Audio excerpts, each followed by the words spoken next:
الرحمن الرحیم باب ما جاء فی کراہیت الخروج من المسجد بعد الاذان۔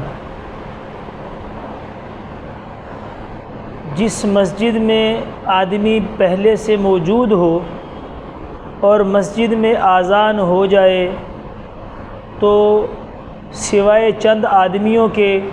کہ ان کے لیے مسجد سے نکلنے کی اجازت ہے۔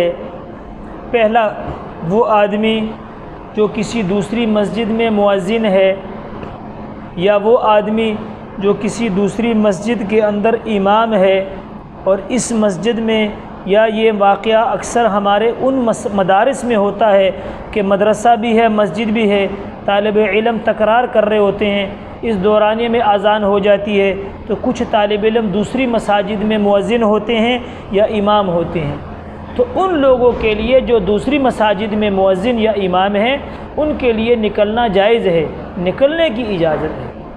یہ جس مسجد میں اذان ہو جائے اس میں نکلنے کی اجازت صرف غلط فہمی کی بنیاد پہ ہے، بدگمانی کی بنیاد پہ ہے۔ اگر مسجد میں اذان ہو گئی اور وہ مسجد سے نکل گیا تو لوگ بدگمانی کریں گے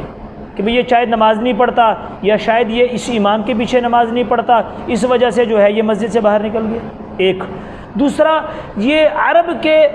ماحول کے اعتبار سے ہے، وہاں اور ہمارا ماحول بھی الحمدللہ اب ایک ہو چکا ہے کہ ہم بھی اذان کے 15 منٹ کے بعد جماعت کھڑی کرتے ہیں، وہاں پر بھی 12 13 14 15 16 منٹ کے بعد اذان کے بعد جماعت کھڑی ہو جاتی ہے۔ تو اب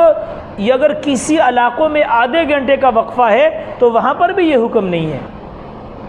اب ہو سکتا ہے کہ وہ گھر کسی ضروری کام سے جائے اور واپس آ جائے، یا وہ گھر میں وضو کر کے واپس مسجد میں آ کے نماز پڑھے، تو اگر وہ نکل بھی جائے اور وضو کر کے واپس آ گیا تو لوگوں کی بدگمانی خود بخود ختم ہو جائے گی۔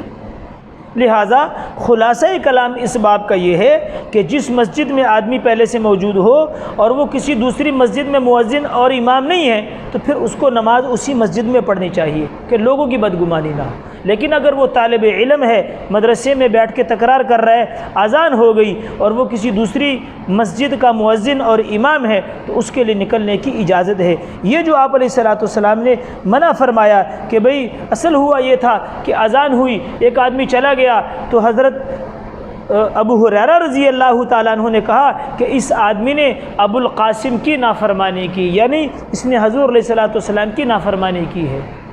تو یہ حکم اس صورت میں ہے کہ اگر وہ کسی مسجد کا امام اور خطیب اور مؤذن نہیں ہے تو پھر وہ نماز پڑھ لے، لیکن اگر وہ کسی دوسری مسجد کا مؤذن ہے یا امام ہے کسی دوسری مسجد کا، اس کے لیے پھر کوئی حرج نہیں ہے۔ یا مسجد کے قریب رہ رہا ہے، وضو ٹوٹ گیا تو فوراً گھر جا کے وضو کر لے، اس کے لیے بھی یہ حکم نہیں ہے۔